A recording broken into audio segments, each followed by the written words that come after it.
Je souhaite aussi que M. Bongwanza revienne à Brazzaville, comme M. Ntoumi revienne à Brazzaville. Ce n'est pas normal, des gens comme ça. Et ils sont obligés de repartir vivre dans la forêt.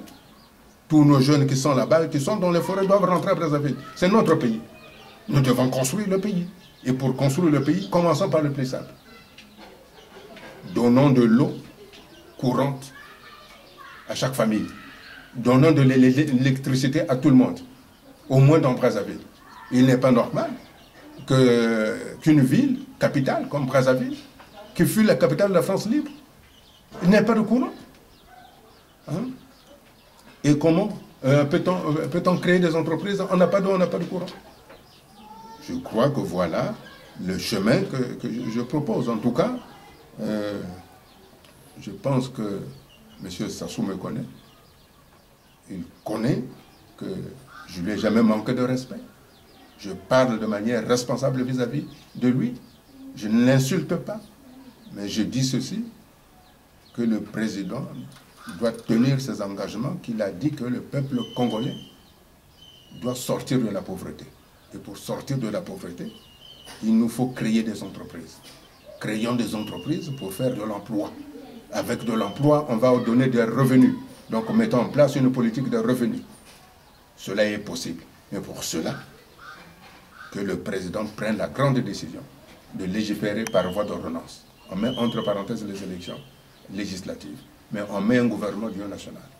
C'est la seule façon où le président reprendra sa dimension de président de la République au lieu de favoriser une portion de la population, mais il va favoriser la grande portion de la population, la grande masse de la population, le peuple entier. Voilà ce que le peuple attend de lui. Sinon, admettons, puisque nous allons faire campagne là-dessus, ou tout au moins, il ne faudrait pas qu'on dise, ah bon, voilà, mais au Congo, il y a la démocratie, la preuve, M. Boukadia parle. Non, je ne parle pas parce qu'il y a la démocratie. Je parle parce que le peuple souffre. Et M. Sassou sait pourquoi je parle, M. Mathias sait pourquoi je parle, M. Adada sait pourquoi je parle. Pour que nous construisons le pays. Le président de la République s'est engagé par le biais de M. Mathias Nzon et de M. Rodolphe Adada, le 20 octobre 1997, à Paris, dans le 7e arrondissement de l'école militaire, qu'il devait mettre en place un gouvernement d'union nationale avec un premier ministre chef de gouvernement. Parce qu'il voulait rompre avec la façon de gérer du président de Souba. Alors qu'il nous mène dans ce rêve-là. Et enfin, je demande un gouvernement d'union nationale de manière responsable, parce que je sais que le président, aujourd'hui, se trouve dans une dimension de donner au Congo une image forte qui fera de lui que nous avons eu un bon président. Hein?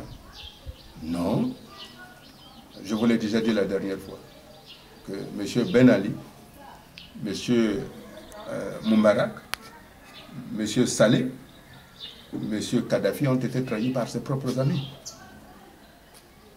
Ce que le PCT a fait, et le gouvernement, en critiquant de manière forte Madame Eva Joly, juste d'instruction qui a démantelé les ordres d'ELF, c'est qu'ils ont creusé déjà la tombe du président Sassou. On a mis les pieds du président dans une tombe.